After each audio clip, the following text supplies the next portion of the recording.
नमस्कार। आज हम लोग थार्नडाइक के उद्दीपक अनुक्रिया का नियम के बारे में अध्ययन करेंगे। थार्नडाइक जी शिक्षा मनोविज्ञान के जनक कहे जाते हैं और थार्नडाइक जी का अधिगम के सिद्धांत या अधिगम के नियम में इनका बहुत बड़ा योगदान है। और जो लर्निंग होती है, चूँकि अधिगम का सिद्धांत चल रहा है, इसके पहले मैं आप लोगों को पावलोव का अनुकूलित अनुक्रिया का सिद्धांत बता चुका हूँ। तो ये थार्नडाइक जो उद्दीपक को मेन बताया कि मेन स्टिमुलस होता है, जो उद्दीपक होता है, पहले उद्दीपक होता है तब अनुक्रिया होती है। तो हम लोग स्टेप बाय स्टेप जो है थार्नडाइक जी, उसके बाद स्किनर का, फिर गेस्टाल्ट का सिद्धांत को जानेंगे। तो थार्नडाइक जो थे किस पे प्रयोग किए थे? बिल्ली पे किए थे। और इनके सिद्धांत जो थे मुख्य रूप से जो स्टिमुलस रिस्पॉन्स ESR थ्योरी के नाम से जाना जाता है। और जो सिद्धांत के तो कई नाम हैं, तो आप देख लेंगे कि भाई थोड़ा सा इनके जीवन परिचय को हम लोग देख लेते हैं। ये कहाँ के रहने वाले थे? क्वेश्चन बनता है। थार्नडाइक जी अमेरिकन मनोवैज्ञानिक थे और ये अमेरिका के रहने वाले थे। प्रारंभिक शिक्षा इनकी जो है अमेरिका में हुई, बाद में कोलंबिया विश्वविद्यालय से और सारी शिक्षा प्राप्त किए। और फिर उसके बाद जो है यह एक तरीके से देख लेंगे, इनका पूरा नाम था थार्नडाइक, एडवर्ड ली थार्नडाइक था। जन्म 21 अगस्त 1874 ईस्वी को हुआ था और मृत्यु इनकी 9 अगस्त 1949 को हुई थी। अमेरिका के मूल निवासी ये थे और वहीं के रहने वाले थे। और पुस्तक इनकी थी शिक्षा मनोविज्ञान या एजुकेशनल साइकोलॉजी। इन्हें शिक्षा मनोविज्ञान का जनक भी कहा जाता है।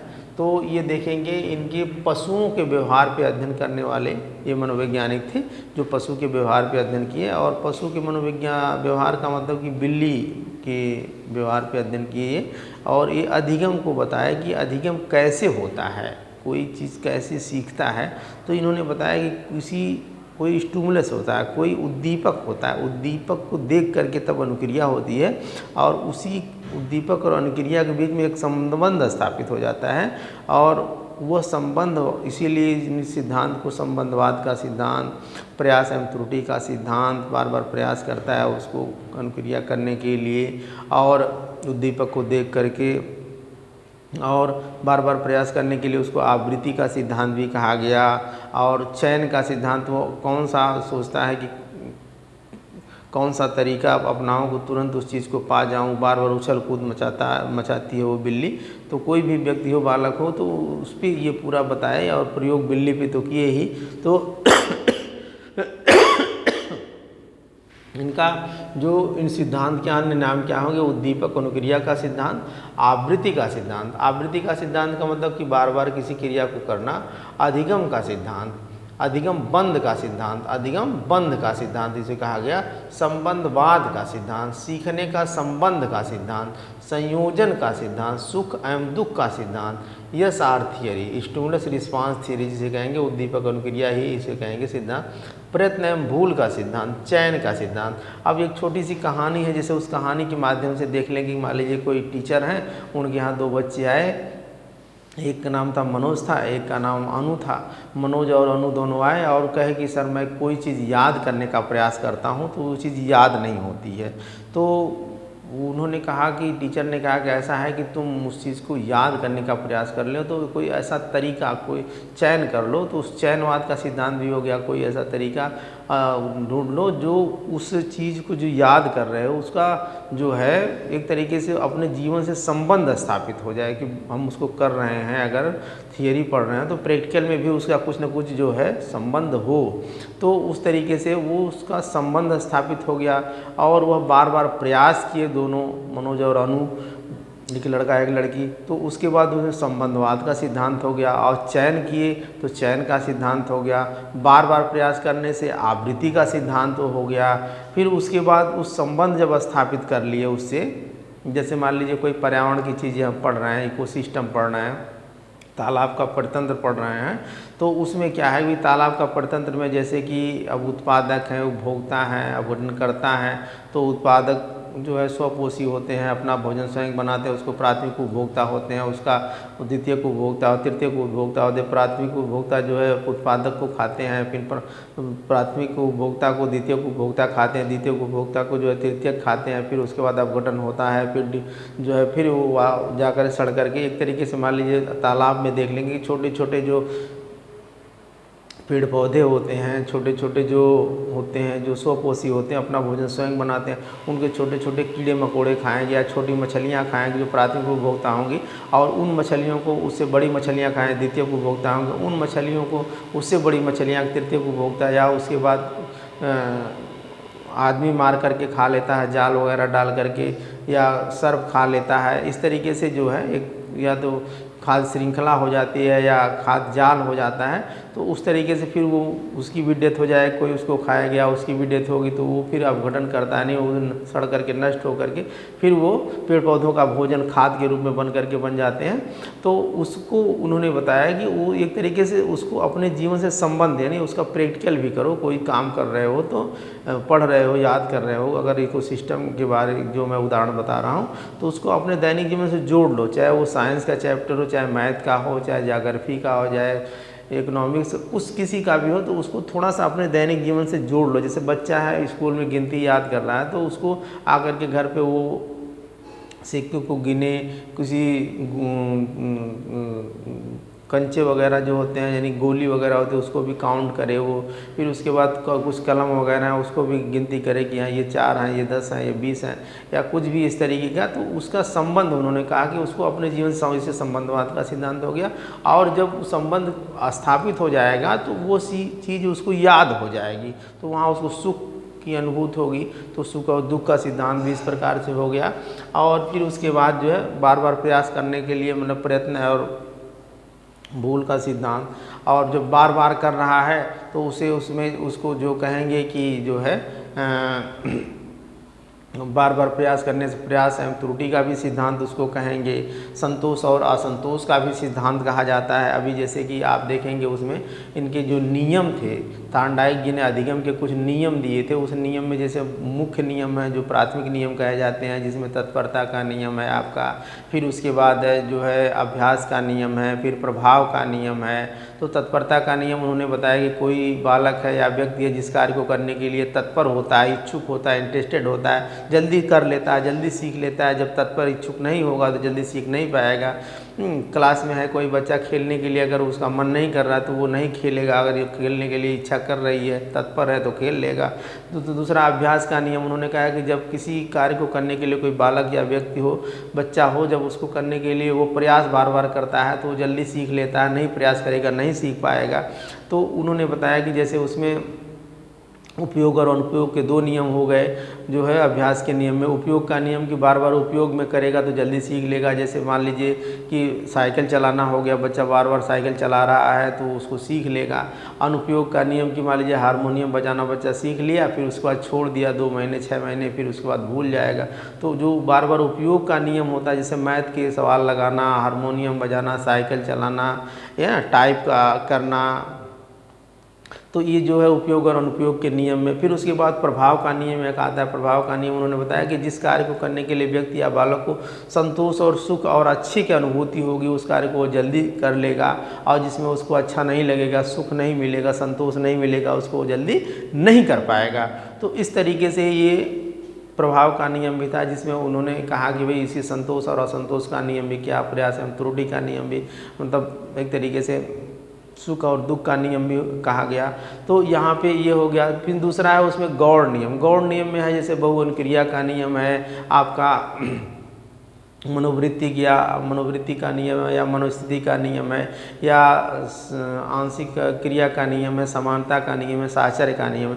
तो आप देखेंगे कि जैसे कि अब थोड़ा सा नियम के बारे में हम लोग जान लेते हैं, ये भी बहुत इंपॉर्टेंट है। यहाँ तो अभी मान लीजिए इसका प्रयोग के बारे में भी बताया नहीं। जैसे कि नियम अधिगम के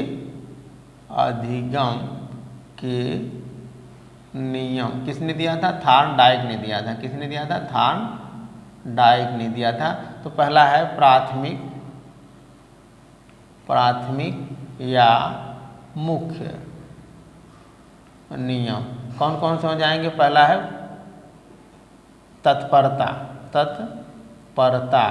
दूसरा है अभ्यास। अभ्यास, अभ्यास में दो हो जाएंगे, उपयोग और अनुपयोग का नियम, समझ जाएंगे आप। अगला है प्रभाव। प्रभाव, प्रभाव में भी दो हो जाएंगे। दूसरा है संतोष, संतोष और असंतोष। संतोष और असंतोष, संतोष और असंतोष। फिर उसे सुख एवं दुख, सुख एवं दुख। तो इस तरीके से फिर उसके बाद ये तो प्राथमिक नियम, तत्परता का नियम, और दूसरा अभ्यास का नियम, तीसरा प्रभाव का नियम। ये 3 नियम हो जाते हैं। और फिर इसके बाद उसके जो दूसरे नंबर में है गौड़ नियम। कौन से? गौड़ नियम। गौड़ नियम या द्वितीयक नियम भी इसको कहेंगे, द्वितीयक नियम इसको कहेंगे। इसमें उन्होंने कहा कि इसमें 5 प्रकार के नियम होते हैं। पहला है आपका बहु अनुक्रिया का नियम, बहु अनुक्रिया का नियम। दूसरा है मानसिक क्रिया या मनोवृत्ति का नियम, समझ जाएंगे आप। तीसरा, इसको चूँकि मैं पढ़ा चुका हूँ आप लोगों को, तो थोड़ा सा दिखा देता हूँ इसको। अलग से एक अधिगम के नियम, थॉर्नडाइक के अधिगम के नियम पढ़ा चुका हूँ, थोड़ा सा यहाँ समझा देता हूँ। यहाँ से भी बहुत सारे क्वेश्चन बनते हैं। पूछ देता है कि भाई प्राथमिक नियम कौन कौन से हैं, वो गौड़ नियम कौन कौन से हैं। तो उसमें से आप जब जानेंगे कि तत्परता, अभ्यास और प्रभाव का नियम प्राथमिक नियम है या मुख्य नियम है, बहु क्रिया का नियम मानसिक क्रिया या मनोवृत्ति का नियम, आंशिक क्रिया का नियम, आंशिक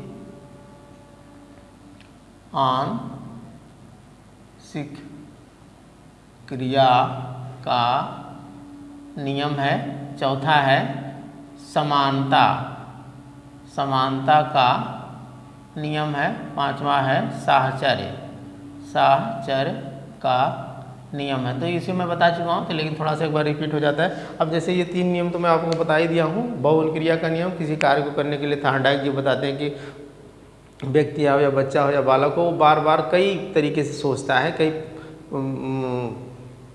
विधियों का प्रयोग करता है, यानी हर तरीके से वो सोच करके, उसको प्रयास करके, उसको बहु अनुक्रिया, बार बार अनुक्रिया करके, कई अनुक्रिया करके उसको सीखने का प्रयास करता है। प्रयास एवं त्रुटि का नियम भी कहेंगे, प्रयत्न एवं भूल का भी सिद्धांत इसमें कहेंगे। मानसिक क्रिया का नियम कि उन्होंने कहा कि जब किसी कार्य को करने के लिए व्यक्ति या बच्चा हो मानसिक रूप से तैयार होगा, यानी मन के मानसिक रूप से पूरा तैयार होगा, तब वो जल्दी सीख लेगा। अगर उसका मानसिक रूप से तैयार नहीं है तो जल्दी नहीं सीख पाएगा। तो आंशिक क्रिया का नियम उन्होंने कहा कि किसी चीज़ को करने के लिए व्यक्ति जो है उसको आंशिक रूप में, मतलब कि खंड खंड में उसको तोड़ करके उसको याद करता है, तो जल्दी सीख लेता है। जैसे पहले उसकी डेफिनेशन याद कर लिया, फिर प्रकार याद कर लिया, फिर उसके बाद उसके प्रभाव याद कर लिया, फिर उसके बाद उसके जो है होने वाले लाभ, होने वाले हानि, यानी उसकी जितने भी टॉपिक हैं उसके अलग अलग जो है उसको करके जब याद करता है, वो अलग अलग हेडिंग से याद करता है, तो जल्दी उसको याद हो जाता है। समानता का नियम उन्होंने कहा कि भाई समानता, जैसे बहुत सारी चीज़ें हैं तो बच्चा कर रहा है, तो जैसे मैथ के सवाल हो गए तो उस मैथ के सवाल का प्रयोग कभी कोई फिजिक्स के सवालों में हो जाता है, तो समानता का नियम यानी पूर्व अनुभव के आधार पे किसी कार्य को करने के लिए बच्चा कर रहा है, तो वहाँ का नॉलेज जो है यहाँ लगा करके वो सीख लेता है, तो समानता का नियम। और उसके बाद साहचर्य का नियम। साहचर्य का नियम ये हो गया कि जैसे किसी भी एक तरीके से साहचर्य या संबंध स्थापित हो जाता है। जैसे मान लीजिए कोई बच्चा है, किसी कार्य को सीख लिया है और उससे संबंधित कोई टॉपिक फिर उसको सिखाई जा रही है जो उसे थोड़ा बहुत संबंधित है, तो उससे वह वहाँ से नॉलेज लेकर के इसको सीख लेगा, या वो एक तरीके से साहचर्य स्थापित कर लेगी। जैसे कोई माँ है अपने बेटे से बहुत प्यार करती है, बेटा कहीं चला गया तो उसके खिलौने से प्यार करेगी, उसके साइकिल से, उसकी किताब कहाँ पे, उसके कपड़े से प्यार करे, तो एक तरीके से उसके ना रहने में भी वो एक साहचर्य स्थापित, उससे भी वो सीख लेती है, तो सीख लेता है। तो इस तरीके से ये तो नियम थे। ये चूँकि यहाँ ये तो अभी सिद्धांत चल रहा था, तो ये तो सिद्धांत नियम थॉर्नडाइक मैंने बता दिया।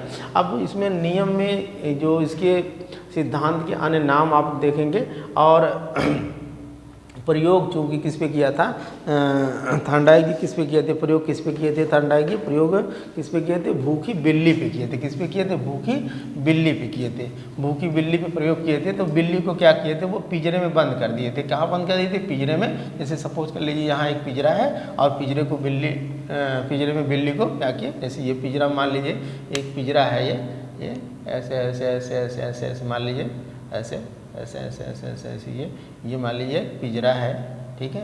एक पिंजरा समझ लीजिए, ये पिंजरा है और पिंजरे में एक लीवर लगा हुआ है। क्या लगा हुआ है, ये मान लीजिए पिंजरे का एक तरीके से दरवाज़ा है और उसमें लीवर लगा, इस तरीके से लीवर लगा हुआ है।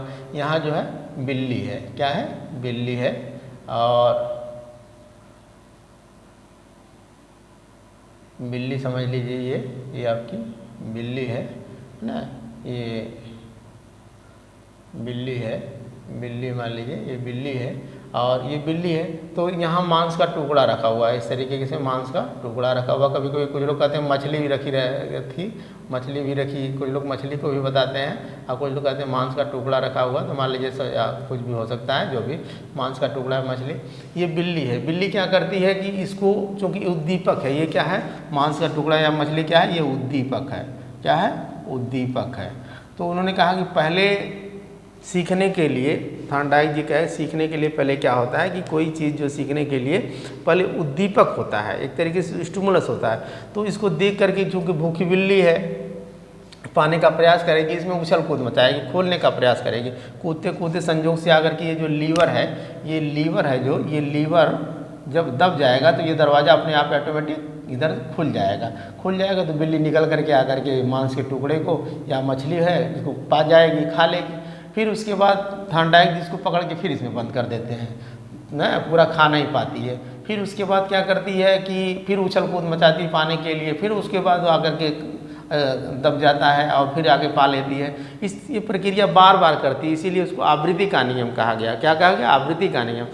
अच्छा, बार बार प्रयास कर रही है, इसलिए इसको प्रयास एवं त्रुटि का नियम जब कहा गया है, प्रयास एवं त्रुटि का नियम भी कहा गया। और इसके बाद जब कई बार हो जाता है, बार बार हो जाता है, तो उसको, बिल्ली को इतना ज्ञान हो जाता है, इतना अधिगम हो जाता है, इतनी लर्निंग हो जाती है कि अब मुझे दौड़ने की, कूदने की, चारों तरफ नोचने की या दबाने की कोई ज़रूरत नहीं है। किसी पकड़ के आराम से आती है, इस लीवर को दबाती है और तुरंत मछली पा जाती है या मांस के टुकड़े को पा जाती है और वो खा लेती है। तो लीवर, उन्हें क्या हो गया, लर्निंग हो गई, सीख लिया। वो क्या ले, वो बिल्ली सीख लेती है। उसी की चीज़ को कहते हैं कि पिंजरे में क्या है, बिल्ली है, बिल्ली जो है भूखी है और भूखी बिल्ली क्या करेगी, पहले उद्दीपक को देखेगी तब जाके अनुक्रिया करेगी। नहीं, पहले उद्दीपक होगा तब जो है अनुक्रिया करेगी। अनुक्रिया का मतलब कि अनुक्रिया अपने आप थोड़ा कूदने थोड़े लगेगी, पहले जब मांस के टुकड़े को देखेगी तभी ना पाने के लिए वो कूदेगी। तो इस तरीके से थॉर्नडाइक जी कहते हैं कि पहले उद्दीपक होता है, उसके बाद अनुक्रिया होती है। भूखी बिल्ली जो है पिंजरे में बार बार प्रयास करती है, इसलिए उसे प्रयास एवं त्रुटि का सिद्धांत भी कहते हैं। इसी आधार पर इसे प्रयत्न एवं भूल का भी सिद्धांत कहते हैं। बार बार प्रयास करने के कारण इसे आवृत्ति का सिद्धांत भी कहते हैं। और थॉर्नडाइक के अनुसार उद्दीपक को देख कर अनुक्रिया होती है, दोनों में एक संबंध स्थापित हो जाता है। भाई अब अनुक्रिया होगी, ये उद्दीपक है और इसके बीच में अनुक्रिया होगी, कूदेगी, फानेगी इसमें, इसको खाने के लिए, पाने के लिए, तो इनके बीच में एक संबंध स्थापित हो जाए। इसी संबंधवाद का भी सिद्धांत किया जाए, संयोजनवाद का भी सिद्धांत कहते हैं या अधिगम बंध का भी सिद्धांत कहते हैं। ठीक है, और कहीं कहीं वही कह रहे हैं ना, कहीं कहीं मांस का टुकड़ा है या लिखा हुआ है, कहीं कहीं मछली है। तो इस तरीके से आप इसमें कन्फ्यूज मत करिएगा। और इस तरीके से ये जो है इसको उद्दीपक अनुक्रिया का सिद्धांत या आवृत्ति का सिद्धांत या संबंध का सिद्धांत, अधिगम बंध का सिद्धांत, संयोजन का सिद्धांत, सुख दुख का सिद्धांत, प्रयास एवं त्रुटि का सिद्धांत, चयन का सिद्धांत। क्योंकि अधिगम में सबसे ज़्यादा रोल किनका है, थॉर्नडाइक जी का है, इसे आप याद रखेंगे। तो देखिए, मेरा पढ़ाया हुआ अगर आप लोगों को पसंद हो, अच्छा लगे, तो इसको लाइक करके, सब्सक्राइब करके बेल आइकन को पुश करें। हाँ, धन्यवाद।